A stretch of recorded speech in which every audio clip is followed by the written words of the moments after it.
Hello and welcome to Sakshi TV. ప్రస్తుతం pan India కాదు pan world లెవెల్లో పుష్పరాజ్ ఆగమనం గురించి సినిమా లవర్స్ అంతా ఎదురు చూస్తున్నారు. ప్రేక్షకుల ఎదురుచూపులకు తగ్గట్లుగా పుష్ప 2 ది రూల్ సినిమా బృందం వరుసగా అప్డేట్స్ ఇస్తూ వస్తోంది.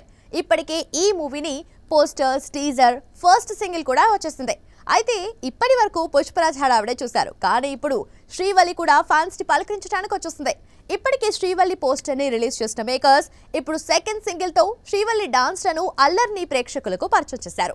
చూసేందుకు అగ్గిరవ్వలాగా ఉంటాడు నాసామి అంటూ శ్రీవల్లి ఇరగదీసింది. పుష్ప పార్ట్ 1 లో నాసామి రారాసామి సాంగ్ ఎంత హిట్ అయిందో ప్రత్యేకంగా చెప్పాల్సిన అవసరం లేదు. ఇప్పటికీ ఆ పాటను హమ్ చేసేవాళ్ళు ఉండనే ఉన్నారు. ఇప్పుడు దానికి మించిన క్రేజ్ ఈ పాట సొంతం చేసుకుంటుంది అనటంలో ఎలాంటి అతిశయోక్తి లేదు. ఈ సూసేకి అగ్గిరవ్వలాగా ఉంటాడు నాసామి సాంగ్ అనౌన్స్ అప్పుడే నెక్స్ట్ లెవెల్లో ఉంటుందని అంతా ఫిక్స్ అయిపోయారు.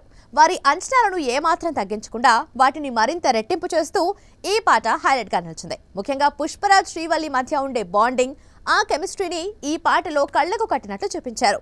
పుష్పరాజ్ కు శ్రీవల్లికి మీద ఉండే ప్రేమ ప్రతి ఫ్రేమ్లో మీకు కనిపిస్తుంది. సాధారణంగా లిరికల్ వీడియో అంటే పాటలోని హుక్ స్టెప్ చూపించి ఫోటోలు వేస్తూ లిరిక్స్ ఇస్తారు. కానీ పుష్ప టీం మాత్రం ఈసారి కాస్త కొత్తగా ట్రై చేస్తుంది. అంటే సాంగ్ లో ఉండే కాస్ట్యూమ్స్, హీరో హీరోయిన్ లుక్స్ ఏమాత్రం రివీల్ చేయకుండా కేవలం వారి ప్రాక్టీస్ వీడియో మాత్రమే చూపించింది.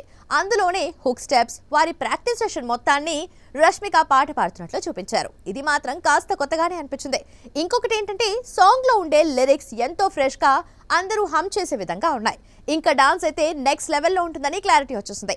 ఫస్ట్ పార్ట్ లో పుష్పరాజ్ కు ఈ రెండో పార్ట్ లో ఉండే పుష్పరాజ్ కు ఏమాత్రం పోలికలు కనిపించడం లేదు. తన సామ్రాజ్యాన్ని సృష్టించుకొని ఏలటం ప్రారంభించేశాడు. ఈ సాంగ్ లో కూడా అదే విషయం కనిపిస్తుంది. మరి పుష్పరాజ్ శ్రీవల్లి సాంగ్ మీకు ఎలా అనిపించింది? మీ అభిప్రాయాలను కామెంట్స్ రూపంలో తెలియజేయండి.